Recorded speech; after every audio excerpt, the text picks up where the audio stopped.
So for the audio, there's not much to talk about. It was all really well put together. I didn't really have any gripes about any one thing other than I know they were going for kind of an old school aesthetic, but I still feel like the game could have been elevated by having some voice acted lines. So I would dock it a point for that.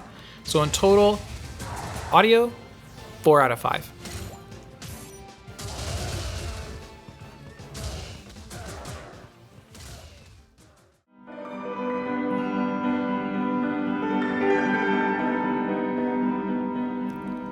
So for the objective of this game, there's really nothing novel going on. I mean, you have that roguelite playthrough loop of try, die, upgrade, do again, so on and so forth. So there's nothing different about it. I mean, I did like some of the offerings and some of the ways you can get unlocks. I mean, that was kind of cool. I did want some puzzles throughout, though, that I felt like that could have been cool. Didn't see a whole lot of that. And some more story would have been good too, like a through line to really pull you through. You kind of just get thrust into a situation and it makes the play experience very arcade. It makes it very thin. And really the only saving grace for this game is that while it's simple, there's nothing about the game in the way that it's made that's preventing you from actually playing the game. I liked that part. Sometimes games can kind of get in their own way with adding too many layers of complexity or too many ways to be challenging arbitrarily. And this didn't have that going on. It was skill checks all the way through. Hey, just learn the playthrough, learn how to build a good character, and figure it out from there. So it was a real get good situation, but not so much in a punishing way. But simply because it wasn't that novel, I'm going to give this a 3 out of 5.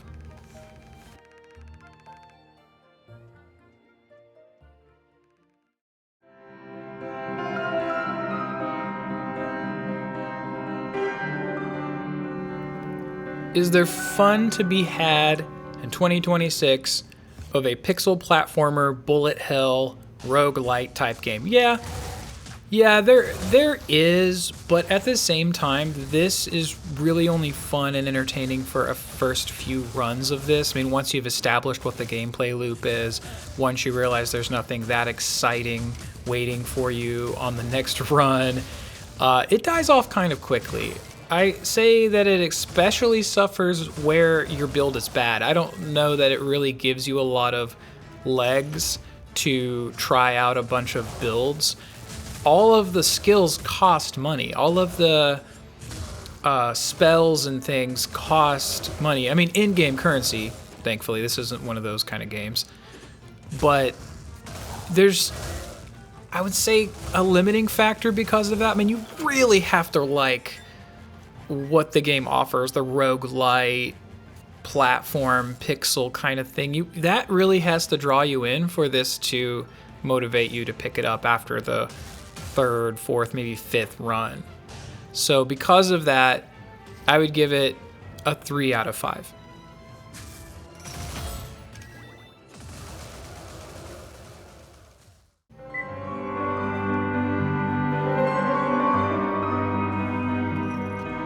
So for the replay value on something like this, I mean, the whole idea is that you replay the run over and over and over again. That is the gameplay loop.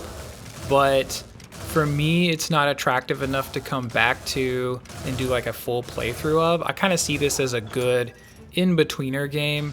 Like if I'm not playing what I dub as my in-betweener game, which is, the Diablo games, if I'm not in the mood to go back to those and wanted something a little lightweight, yeah, I could see that this would be there for me and something to do. And there is a lot to do. Like, I didn't even really scratch the surface as to how many objectives and achievements there were. I didn't really progress through the whole dungeon or gauntlet that they had laid out for you.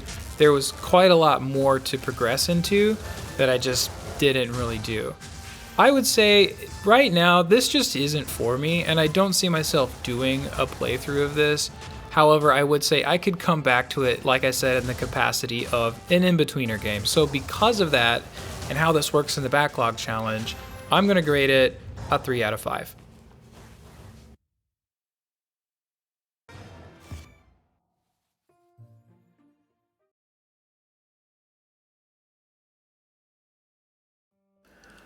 Okay, on to the ceremony. We did not play for 18 hours. We really only played for a few hours. I ended up leaving this on overnight, so that is a error, and I don't really know how to correct for that. Yeah, I don't know how to fix that if that ever happens. So, yeah, it was enough. And I think I know how I want to categorize this. We move on to the ceremony, and we uninstall this game. And we're going to go ahead and move this to... I'm just going to move it to skip. Yeah. The roguelite genre is a nice disruption to regular game loops where you have other mechanics in your way that can be frustrating at times. And maybe when, you know, AAA studios and other studios with larger budgets make a fully realized game that just has a lot going on for it and there's just so much complexity there, games like this are nice because it's very simplistic. But I don't know. I mean, when you're coming into this fresh and you're looking for, I guess, the same kind of structure you get in other games, and you don't get it, it's not as engaging. Like I think the last game we played, was Kern, which is a very interactive and engaging puzzle game. And this doesn't, it doesn't engage me in the same way. So I think maybe lacking some of that engagement means that I didn't enjoy it at the same level that I would have. Okay, so we purchased this back in June 27 last year, and this, I think the timing means that this was part of a Steam sale or summer sale, some kind of seasonal deal like that.